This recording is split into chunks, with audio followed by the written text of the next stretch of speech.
హల్లెలూయా. ఆత్మీయులందరికీ హృదయపూర్వకంగా వందనాలు.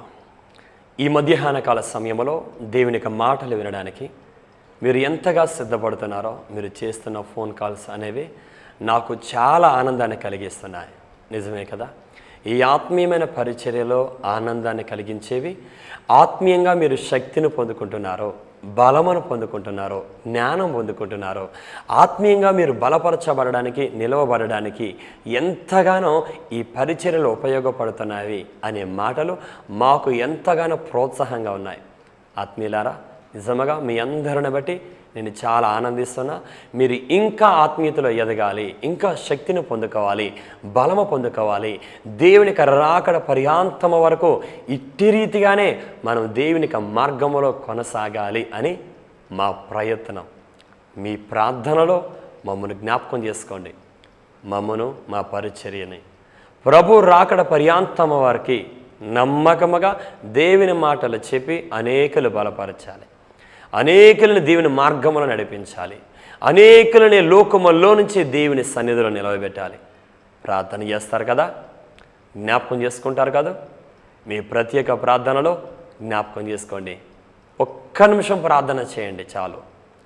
మీ యొక్క ప్రత్యేక ప్రార్థనలో మా కొరకు, మా పరిచర్యల కొరకు ఒక్క నిమిషం ప్రార్థన చేయండి.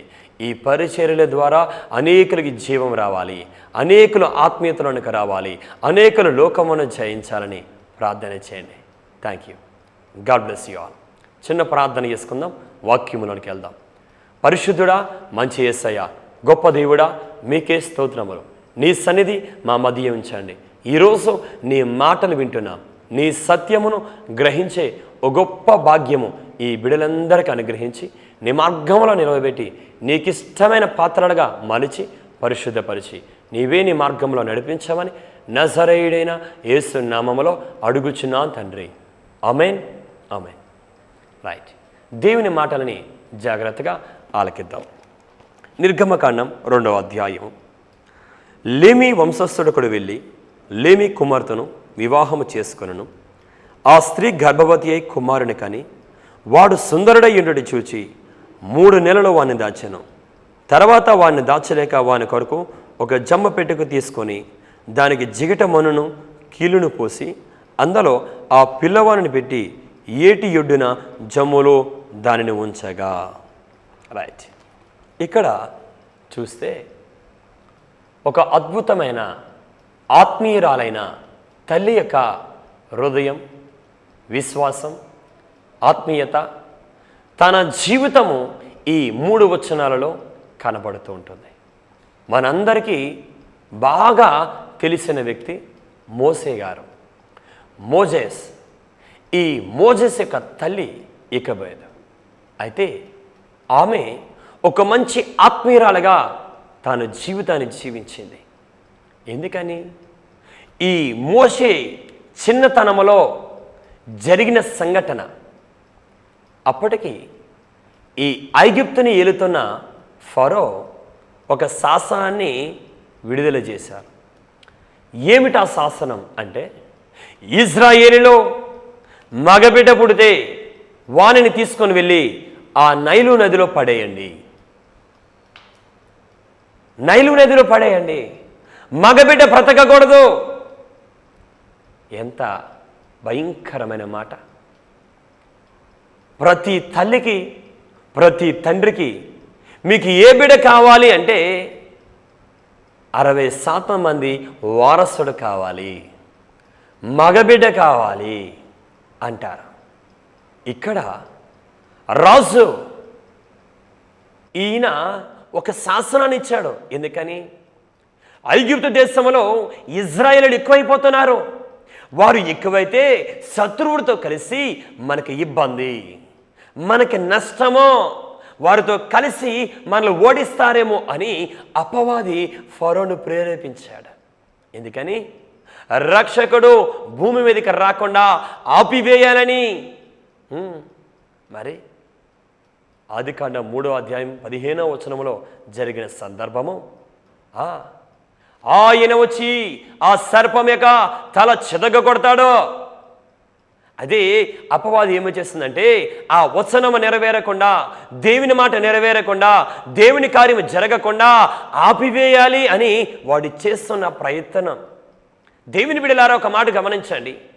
అపవాది ఎన్ని రకాలుగా ప్రయత్నాలు చేసినా దేవుని కార్యాలు మాత్రము ఆత్మీయుల జీవితాలలో జరుగుతాయి. ఆత్మీయుల ద్వారానే దేవుడు ఈ లోకంలో జరిగిస్తాడు. ఆత్మీయుల ద్వారానే దేవుడు తన చిత్తమును ఈ లోకంలో జరిగించి తన నామాన్ని మహిమపరుచుకుంటారు. ఆత్మీయులారా, మీరు దేవుని దృష్టిలో ప్రత్యేకమైన వారు. ఆత్మీయులారా, మీరంటే అపవాదికి అస్సలు ఇష్టం ఉండదు. మీరంటే వాడికి చాలా కోపం. మిమ్మల్ని ఎప్పుడు నాశనం చేద్దామని, మీ కుటుంబాన్ని ఎప్పుడు పాడు చేద్దామని, మీ కుటుంబంలో ఐక్యత లేకుండా, ఆత్మీయత లేకుండా, ఆ సమాధానం లేకుండా, పరిశుద్ధత లేకుండా, ఏదో ఒక అవమానం, ఏదో ఒక నింద, ఏదో ఒక వేదన మీ హృదయాలలో కలిగించి మీ జీవితాన్ని పాడు చేయాలని వాడు అనేక రకాలుగా వాడు ప్రయత్నం చేస్తూ ఉంటాడు. ఆత్మీయులారా, విశ్వాసాన్ని విడిచిపెట్టకండి. ఆత్మీయులారా, ధైర్యమని విడిచిపెట్టకండి. ఆత్మీయులారా, నమ్మకమని విడిచిపెట్టకండి. నిన్ను సృజించిన దేవుడు ఉన్నారు, నిన్ను రక్షించిన దేవుడు ఉన్నారు. ఆయన నిన్ను విడిచిపెట్టిన దేవుడు, నిన్ను బలపరిచే దేవుడు, నిలవబెట్టే దేవుడు, విజయమనిచ్చే దేవుడు, సహాయం చేసే దేవుడు, కార్యములు జరిగించే దేవుడు ఆయన. ఇక్కడ చూసినట్లయితే ఈ యొక్క ఇకబేదు తన జీవితంలో తాను ఎంతగానో వేదన పడుతుంది. ఎందుకు? తనకి మగబిడ్డ పుట్టారు. రాజుగారి ఆజ్ఞ, పుట్టినవాడు మగవాడైతే వాడిని తీసుకొని వెళ్ళి నైలు నదిలో పడేయాలి. ఇప్పుడు ఏం చేయాలి? మీరైతే ఏం చేస్తారు? మీరైతే ఈ పరిస్థితిలో, ఈ సమస్యలో ఏం చేస్తారు? నువ్వైతే శ్రమలో విశ్వాసములో నిలవబెడతావా? విశ్వాసాన్ని విడిచిపెడతావా? శ్రమలో దేవుడు ఉన్నారంటున్నావా? దేవుడు లేరంటున్నావా? మమ్మల్ని కాపాడేవారు ఉన్నారంటున్నావా? కాపాడే దేవుడు లేరంటున్నావా? శ్రమలో ఈవిడికి వచ్చింది భయంకరమైన శ్రమ. అయితే ఆ శ్రమలో ఆమె నిరుత్సాహానికి గురవలే, బాధపడ్డమలే, కృంగిపోవడమలే. కృంగిపోతున్నావా? బాధపడుతున్నావా? నా ఇంటికే ఈ బాధలా, నా కుటుంబానికి ఈ బాధలా, నాకే ఈ పరిస్థితులా? ఒక్క విషయం చెప్పు, నీవు ఆత్మీయురాలవా? ఆత్మీయుడవా? అయితే నీకే సమస్యలో, నీకే పోరాటం, నీకే అవమానం, నీకే నింద, నీకే బాధలు వస్తాయి. ఎందుకని? అపవాదికి తక్కువ కాలం ఉంది కాబట్టి దేవుని పిల్లలను ఇబ్బంది పెట్టాలనుకుంటాడో, బాధ పెట్టాలనుకుంటాడో, వారిని బలహీన పడేలాగా చేయాలనుకుంటాడో, విశ్వాసముల నుంచి పడగొట్టాలనుకుంటాడో. జాగ్రత్త. ధైర్యముగా ఉండో, నమ్మకముగా ఉండో, స్థిరముగా ఉండో, విశ్వాసాన్ని కాపాడుకో. ఇకపై దేవుడు నీకు విజయాన్ని ఇవ్వబోతున్నారు. నీ సమస్యల నుంచి విడిపించబోతున్నారు. నీ సమస్యలకైనా స్వస్తి చెప్పబోతున్నారు. నీ కుటుంబానికి దేవుడు విజయాన్ని ఇవ్వబోతున్నారు. నిజం. ఈమె అనుకుంటుంది శ్రమలో, ఆ ఒంటరితనములో ఒక నిర్ణయాన్ని తీసుకుంటుంది. ఏమిటయ్యా అంటే, పుట్టగానే తన కుమారుడిని చూస్తే చాలా సుందరుడై ఉన్నాడట, అందముగా. నిజమే కదా? నిజమే కదా? ప్రతి తల్లి తండ్రులకి వారి పిల్లలు చాలా సుందరముగా కనబడతారు. హలో, నీవు ఏ సుందరముగా చూస్తున్నావు? ఏ అందముగా చూస్తున్నావు? అసలు ఏ అందము చూడాలి? తల్లిదండ్రులారా, మీ పిల్లలు ఏ అందము చూస్తున్నారో? లోకమందమా, ఆత్మీయాందమా? లోకము వెలుగా, ఆత్మీయమైన వెలుగా? లోకములో ఎదగాలంటున్నావా? ఆత్మీయతలో వెలగాలంటున్నావా?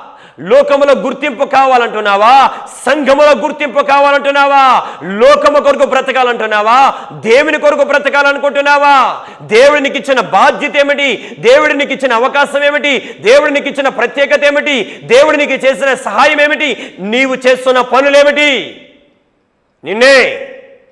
నీవు చేస్తున్న పనులేమిటి? ఈ తల్లిని చూడండి. చుట్టూ శ్రమలో కూడా తాను ఆత్మీయమైన అందాన్ని వెతుకుతుంది, ఆత్మీయ సౌందర్యాన్ని చూస్తుంది, దేవుని వెలుగు చూస్తుంది. దేవుడు ఏ వెలుగుని పెట్టి ఉన్నారో, ఏ వెలుగుగా నిలవబెట్టాలనుకుంటున్నారో తను అదే వెలుగుని చూడాలనుకుంటుంది, చూడడానికి ఇష్టపడుతుంది. మరి నువ్వు నీ బిడ్డలను ఎక్కడ నిలవబెట్టాలని ప్రయాసపడుతున్నావు? ఎక్కడ నిలవబడాలని కన్నీటి ప్రార్థన చేస్తున్నావు? ఎక్కడ నిలవబడాలని ఆనందపడుతున్నావు? ఏం నేర్పిస్తున్నావు? ఏం చెప్తున్నావు? ఏం బోధిస్తున్నావు? నీ బోధన ప్రకారము నీ పిల్లలు ఎలా సిద్ధపడుతున్నారో? ఆత్మీయతలోనా, పరిశుద్ధతలోనా, యథార్థతలోనా, ప్రార్థనలోనా? నిన్ను చూసి వారు నేర్చుకునేది ఏమిటి? సంఘమే. ఆ సంఘము వృద్ధి చెందాలి, సంఘం అభివృద్ధి చెందాలి. సంఘము ఫలించాలంటే ఆత్మీయులు కావాలి, పరిశుద్ధులు కావాలి, ప్రార్థనాపరులు కావాలి, వాక్యానికి విధేయులు కావాలి. నిజమే కదా? ఒక్కడైన అబ్రహాముల నుంచి ఇస్సాకు, ఇస్సాకు నుంచి యాకోబు, యాకోబు నుంచి ఇశ్రాయేలులో ఒక కుటుంబం నుంచే కదా ఇంత యావత్ సంఘము ఆరంభమైనది. ఆత్మీయులారా, మరి నువ్వు ఆత్మీయంగా ఉంటేనే కదా నీ కుటుంబం అంతా సంఘముగా మార్చబడేది. నీవు ఐక్యతగా ఉంటేనే కదా నీ కుటుంబం అంతా ఐక్యతగా ఉండేది. నీవు ప్రేమగా ఉంటేనే కదా నీ కుటుంబం అంతా ప్రేమగా ఉండేది. నీవు విశ్వాసములు ఉంటేనే కదా నీ కుటుంబం అంతా విశ్వాసములు ఉండేది. నీవు దేవునిలో ఉంటేనే కదా నీ కుటుంబం అంతా దేవునిలో ఉండేది. ఏం చేస్తున్నావు? ఏం చేస్తున్నావు? పిల్లలు చర్చికి రాకపోయినా తిట్టరు, గద్దించరు, బుద్ధి చెప్పరు. సన్నిధిని విడిచిన వారి జీవితాలు వర్ధిల్లవో, సన్నిధి నుంచి దూరమైన వారి జీవితాలు ఎందుకు పనికి రాకుండా పోతారో? సన్నిధి నుంచి దూరం కాకూడదు. ఎందుకని?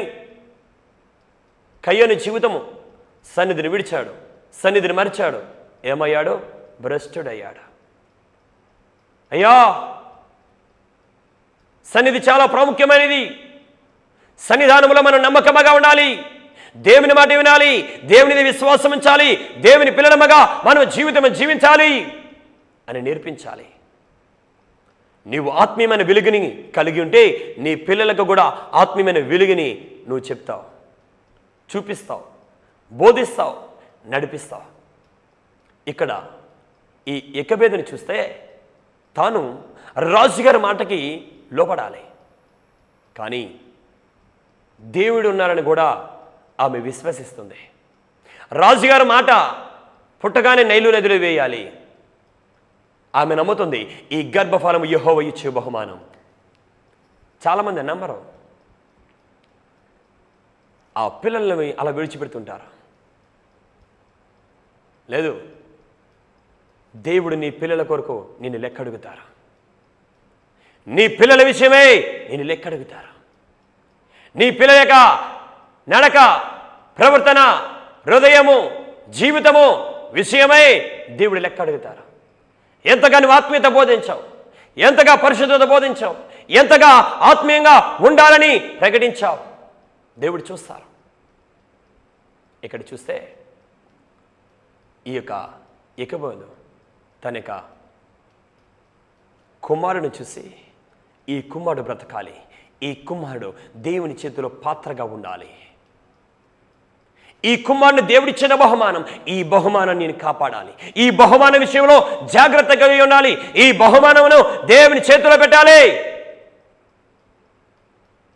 ఈ బహుమానం కాపాడుకోవడానికి నా ప్రాణం పోయినా పర్వాలేదు, ఈ బహుమానం కాపాడడానికి నా ప్రాణం పోయినా పర్వాలేదు. ఎందుకు ప్రాణం పోతుంది అంటే ఫరోకు తెలిస్తే ఇలా ఆ ఇజ్రాయేలుకి చెందిన ఒక ఆమె తనకు పుట్టిన ఒక కుమారుడిని బ్రతికించిందయ్యా. తెలిస్తే ఆ విషయం తెలవగానే రాజుగారు ఏం చేస్తారో వెంటనే చంపేస్తారు. ఆ ఆత్మీయురాలు మనసు ఎలా ఉందంటే, ఈ లోకంలో తాత్కాలికమైన మరణం నాకు వచ్చినా పర్వాలేదు, నా కుమారుడు మాత్రం బ్రతకాలి. ఈ లోకంలో తాత్కాలికమైన బాధలు నాకు వచ్చినా పర్వాలేదు, నా కుమారుడు బ్రతకాలి. నేను విశ్వాసంలో పోరాటం చేస్తాను, నా దేవుడు ఉన్నారు, నా దేవుడు చూసుకుంటారు, నా దేవుడు నన్ను నమ్మి ఈ బహుమానం నా చేతిలో పెట్టారు కాబట్టి నేను నమ్మకం కలిగి పోరాటం చేస్తాను. చూసారా ఎంత గొప్ప విషయమో, ఎంత శ్రేష్టమైన విషయం కదా. చుట్టూ శ్రమే, ఆవిడికి మరణం వస్తుంది. ఒకవేళ రాజుగారు వస్తే కనీసం ఎవరు సపోర్ట్ కూడా రారు. అయినా విశ్వాసాన్ని విడిచిపెట్టడం వలే. ఆత్మీయులారా, దేవుడు మీకు తోడై ఉన్నారు. మీ పోరాటాల్లో దేవుడు తోడై ఉన్నారు. శ్రమలలో మీరు తీసుకుంటున్న తీర్మానాలు ఉన్నాయి కదా, అవి దేవుడు దగ్గరుండి చూస్తున్నారు. ఆమె అంటుందట, నా కుమారుడిని నైలు నదిలో పడేయలేను, వాని కొరకు ఒక చిన్న జమ్ము పెడ చేస్తాను, అది నీటిలో మునగకుండా తారు పోసి జాగ్రత్త పరుస్తాను. ఆ నైలు నది నిండా ముసళ్ళే, భయంకరమైన ముసళ్ళ. ఒకవేళ సరాసరి పడిస్తే ఆ ముసళ్ళు తింటాయి. కానీ ఏమనుకుంటుందంటే, నేను ముసళ్ళకి నా బిడ్డని ఆహారంగా ఇయ్యను. ఎందుకంటే వారు ఆరాధించేవారు, ఐగుప్తీయులు వాటిని ఆరాధించేవారు. వాడి ఆలోచన ఏమిటి? దేవుడి సంతానమని మాకు బలిగా ఇస్తున్నారు. హలో, దేవుడి సంతానమని దేవుడే కాపాడుకుంటారా? దేవుని బిడ్డలారా, ఆత్మీయులారా, నీ సంతానమును దేవుడే కాపాడతారో. నువ్వు విశ్వాసంలో ఉండో, నమ్మకముగా ఉండో, స్థిరముగా ఉండో, ధైర్యముగా ఉండో, విశ్వాసముతో కూడిన తీర్మానాలు తీసుకో. ఓ జమ్ముపేట చేసి ఆ జమ్ముపేటలో ఈ చిన్నవాడిని పెట్టిందట. ఆ చిన్నవాడిని విడిచిపెట్టిందట. తన కుమార్తెకి చెబుతుంది, మిరియామ్మకి, అమ్మా ఆ పెట్టి వెంబడి వెళ్ళు. ఏమిటా విశ్వాసం? మేము సేవిస్తున్న దేవుడు ఉన్నారో, ఆయన గొప్ప దేవుడు, ఆయన నాకు నమ్మకం ఉంచి, ఆయన నా మీద నమ్మకం ఉంచి ఈ బహుమానం ఇచ్చాడో, ఆయన తిరిగి తీసుకునే దేవుడు కాదు. ఖచ్చితంగా ఈ కుమారుడు నాకు ఇస్తాడు. తన మహిమగా ఆయన నిలవబెడతారో. దేవుని బిడ్డలారా, ఎంత నమ్మకం కదా. నీ బిడ్డల విషయాలలో కూడా దేవునికి ఒక ఆలోచన ఉందన్నమ్మో, ఒక సంకల్పం ఉందన్నమ్మో, బలముగా నిలవబెడతారన్నమ్మో, గొప్ప జనాంగముగా దేవుడు దీవిస్తారన్నమ్మో. తల్లి తండ్రి ఎప్పుడైతే ఆత్మీయమైన ఆశను కలిగి ఉంటారో, ఆత్మీయమైన విశ్వాసం కలిగి ఉంటారో, ఆ కుటుంబాలు ఆత్మీయంగా దీవించబడతాయి, ఆత్మీయంగా ఆశీర్వదించబడతాయి. నీలో ఆత్మీయమైన విశ్వాసం లేక, నీలో ఆత్మీయమైన నిరీక్షణ లేక, నీలో ఆత్మీయమైన నమ్మకం లేక, శ్రమలలో ఎదురుగా నిలవబడే విశ్వాసమైన ధైర్యం లేక, అపవాది నీ ఇంటి మీద అధికారిగా ఉంటున్నాడు, నీ కుటుంబం మీద అధికారిగా ఉంటున్నాడు, నీ బిడ్డల మీద అధికారిగా ఉంటున్నాడు, నీ కుటుంబమును ఇష్టానుసరముగా వాడు పాడు చేస్తున్నాడు. ఇకనైనా ప్రార్థన చేయి, విశ్వాసంలోనికి రా, నమ్మకంలోనికి రా. శోధనలో నువ్వు పడిపోయినంత కాలం ఓడిపోతావు. శోధనలో ధైర్యముగా నిలవబడు, విశ్వాసము కలిగి నిలవబడు. నిన్ను ప్రేమించిన దేవుడు ఆయన నీకు తోడుగా ఉన్నారు, నీ కుటుంబానికి తోడుగా ఉన్నారు. నిజం. ఎందరో ఆత్మీయమైన తల్లులు మన కంటి ముందు కనబడుతున్నారు. ఈ ఆత్మీయమైన తల్లి తన కుమారుడికి క్షేమం విషయమై ఎంతగా విచారిస్తుంది. మరి నీ బిడ్డల విషయమై, నీ కుటుంబం విషయమై విచారిస్తున్నావా? ఏం పర్వాలేదు, లోకం వచ్చినా పర్వాలేదు, పాపం వచ్చినా పర్వాలేదు, లోకంలో కొట్టుకుపోయినా పర్వాలేదు. ఎంతమంది లేరు? ఏమ్మా ఉపవాసం ఉంటున్నావా? ప్రార్థన చేస్తున్నావా? నీ బిడ్డల ఎదుగుదల కొరకు, నీ బిడ్డలు ఆత్మీయంగా బలముగా ఉండాలని, నీ బిడ్డలు లోకమును జయించాలని, నీ పిల్లలు దేవుని చేతులు బాణముల ఉండాలని ప్రార్థన చేయుచున్నావా అంటే నాకు అవ్వదండి. విశ్వాసము లేని భ్రష్ట మనసు మనే, విశ్వాసము లేని భ్రష్ట హృదయం తీసే. నమ్మకం, విశ్వాసం, నిరీక్షణ, దేవుడు సహాయకుడై ఉన్నాడని నమ్మో, దేవుడిని తోడై ఉన్నారని నమ్మో, దేవుడిని పక్షమున ఒక ఆలోచన కలిగి ఉన్నారని నమ్మో, దేవుడిని ప్రార్థన వింటున్నారని నమ్మో, దేవుడిని తీర్మానాలు గౌరవిస్తున్నారని నమ్మో. నీ అవిశ్వాసం వలనే నీ కుటుంబం పతనమవుతుంది, నీ అవిశ్వాసం వలనే నీ కుటుంబం ఎదగడం లేదు ఆత్మీయంగా. నీ అవిశ్వాసం వలనే నీ పిల్లలు లోకమును జయించలేకపోతున్నారు. నీ అవిశ్వాసం వలనే దేవుని కార్యము చూడలేకపోతున్నావు. అపవాది వచ్చి నీ ఇంటిని పాడు చేస్తున్నాడు. ఆత్మీయమైన తల్లి చూడండి, ఓ పక్క రాజు చంపుతాడన్నా, ఏ రాజు చంపినా పర్వాలేదు, కానీ నేను నా కుటుంబానికి ఒక ఆత్మీయురాలుగా ఉంటాను, ఒక విశ్వాసం కలిగిన వ్యక్తిగా ఉంటాను, ఒక మాదిరికరమైన వ్యక్తిగా ఉంటాను. మరి ఈరోజు నువ్వెలా ఉన్నావు? నువ్వు ఎలా ఉన్నావు? ఏది మాదిరికరం, ఏది ఆత్మీయత, ఏది పరిశుద్ధత, ఏది దేవుడు అంగీకరించేది, ఏది దేవుడిని చూసి ఇష్టపడేది? ఈ ఇకబేదని చూసినట్లయితే దేవుడు ఎంతగానో ఇష్టపడుతున్నారో. మోషేని కాపాడడానికి నేను చనిపోయినా పర్వాలేదు, నేను శ్రమ పడినా పర్వాలేదు, కొట్టబడినా పర్వాలేదు, నిందించబడినా పర్వాలేదు. మరి ఊరికి ఆత్మీయమైన బిడ్డలు వస్తారా? ఉన్నతమైన ఆత్మీయమైన పోరాటంలో నుంచి, ఆత్మీయమైన పోరాటం కలిగిన తల్లి తండ్రిలో నుంచి ఆత్మీయమైన బిడ్డలు వస్తారు. జాగ్రత్త. నువ్వు ఎప్పుడైతే ఆత్మీయతతో నింపబడతావో, నువ్వు ఎప్పుడైతే ఆత్మీయతలో నిలవబడతావో, నువ్వు ఎప్పుడైతే ఆత్మీయతలో జీవిస్తావో, నువ్వు ఎప్పుడైతే ఆత్మీయత కొరకు సమర్పణ కలిగి దేవుని కొరకు బ్రతకడానికి ఇష్టపడతావో, లోకము నుంచి దూరముగా ఉంటావో, లోకమునికి భయపడకుండా ఉంటావో, లోకములో ఎదిరించి పోరాటం కలిగిన వ్యక్తిగా జీవిస్తావో, అప్పుడే నీ బిడ్డలను దేవుడు దీవిస్తారు. మిరియాముకి చెప్పింది, అమ్మా ఆ పెట్టి వెంబడి వెళ్ళు. ఆ చిన్న అమ్మాయి మహా అయితే 6 సంవత్సరాలు ఉండొచ్చు. తల్లి చెప్పింది, పెట్టి వెనకాల వెళ్ళమ్మా, పెట్టి వెంబడి వెళ్ళు. ఎంత గొప్ప విషయమో. తల్లి చెప్పిన మాట వెంటనే వింటుంది. ఈ రోజుల్లో పిల్లలు తల్లి చెప్పిన మాట అక్కడే విడిచిపెడతారు, తండ్రి చెప్పిన మాట అక్కడే విడిచిపెడతారు, విశ్వాసులు కాపరి చెప్పిన మాట అక్కడే విడిచిపెడతారు. హలో, నీవు మాటని విడిచిపెట్టే వైఖరి కలిగి ఉంటే నీకే నష్టం. మాటని పెడచెవిని పెట్టే వైఖరి కలిగి ఉంటే నీకే నష్టం. తల్లి తండ్రి మాట వినని వ్యక్తిగా, తల్లి మాట గౌరవించని వ్యక్తిగా, తండ్రి మాట గౌరవించని వ్యక్తిగా, సేవకుల మాట గౌరవించని వ్యక్తిగా, ఇక నీవు దేవుడు నీకు ముందుగా పెట్టిన వారు సేవకులు, తల్లిదండ్రులు, నువ్వు వారి మాటే గౌరవించకపోతే ఇక నువ్వు దేవుని చేత ఎలా దీవించబడతావు? దేవుని చేత ఎలా ఆశీర్వదించబడతావు? దేవుడిని ఎలా ప్రేమిస్తారో, దేవుడిని ఎలా అంగీకరిస్తారో, దేవుడిని ఎలా ప్రోత్సహిస్తారో, దేవుడిని ఎలా విజయం ఇస్తారో.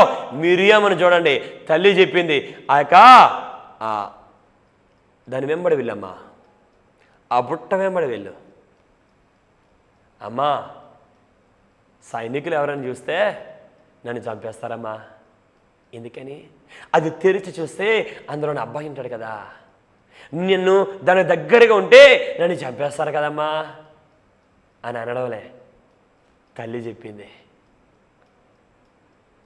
ఆత్మీయమైన తల్లులారా, మీరు ఆత్మీయంగా ఉంటే మీరు ఏ మాట చెప్పినా మీ పిల్లలు వింటారు.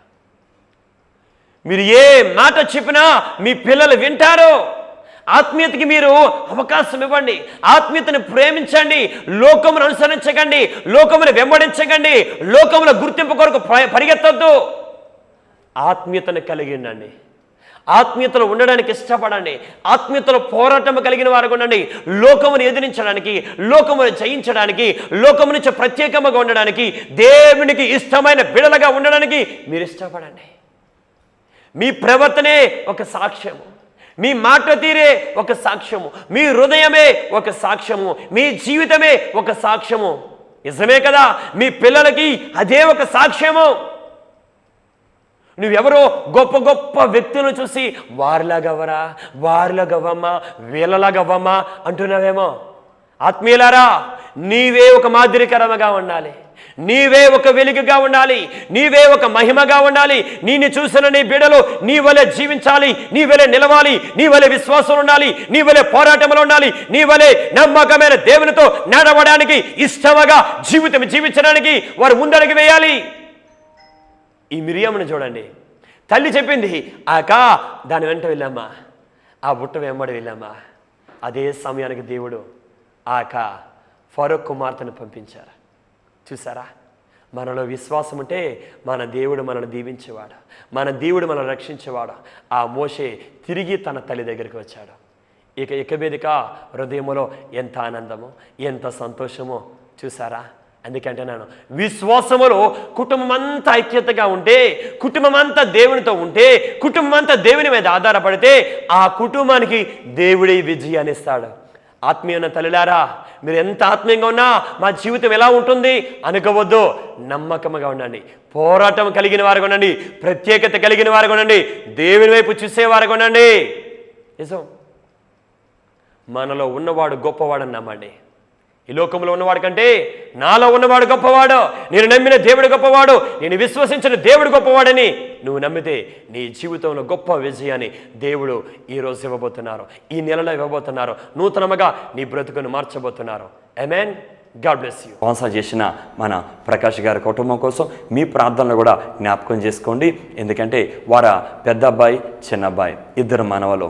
అయితే ఆ చిన్న అబ్బాయికి ఒక కాలు ఒక చేయి పక్షవాత రోగం వచ్చింది. అయితే కానీ ఆ యొక్క యవనస్తుడు చాలా మంచి ఆత్మీయుడు. నాతో ఇప్పుడు అంటాడు, అన్న నాకు ఒక కాలు ఒక చెయ్యి ఉంది, నేను చాలా సంతోషంగా ఉన్నాను. ఎందుకంటే 2 కాళ్ళు 2 చేతులు లేనివారు చాలా బాధలు పడుతున్నారు, నేనైతే చాలా ఆనందంగా ఉన్నాను. తన పేరు ప్రదీప్. మీ ప్రార్థనలో కూడా జ్ఞాపకం చేసుకోండి. దేవుడు తనకి స్వస్థతనివ్వాలని, కార్యం చేయాలని, దేవుడు తనని సాక్షిగా నిలవబెట్టాలని మనందరం కలిసి ఆ ఆత్మీయ కుటుంబం కొరకు వాళ్ళు ఇంతగా ఈ ఆత్మీయ పరిచర్యను ప్రోత్సాహపరిచారు. దేవుడు ఆ కుటుంబాన్ని ఆత్మ కార్యాలు జరిగించి ఆ కుటుంబాన్ని ఇంకొను ఆశీర్వదించాలని మనందరం కలిసి ప్రార్థన చేద్దాం. ప్రార్థన. పరిశుద్ధుడా, గొప్ప దేవుడా, ఆత్మీయమైన తల్లిని ఆమె నిర్ణయాలు అయా ఎంత ఘనముగా ఉన్నాయో. ఈ ఆత్మీయమైన బిడలు వీరి నిర్ణయాలు కూడా ఘనముగా ఉండి, మాదిరికరముగా ఉండి, వెలుగుగా ఉండి, వారి బిడలు కూడా ఆశీర్వాదకరముగా నిలవబడలాగన, జీవించలాగన వీరిని ఆశీర్వదించండి. విన్న ప్రతి ఒక్కరిని దీవించండి. నీ రాకడ పర్యాంతం వరకు నమ్మకమైన బిడలుగా నిలవబెట్టామని నజరేయుని యేసు నామములో అడుగుచున్నాం తండ్రి. ఆమేన్. ఆమేన్. ఆత్మీయులందరికీ వందనాలు. మీరందరూ ఒకేసారి ఫోన్ చేయడం వల్ల లిఫ్ట్ చేయడం ఇబ్బంది అవుతుంది. కార్యక్రమం అయిన తర్వాత ఫోన్ చేయండి. మీ అందరి కొరకు ప్రార్థన చేస్తాం, మీ అందరితో మాట్లాడతాం.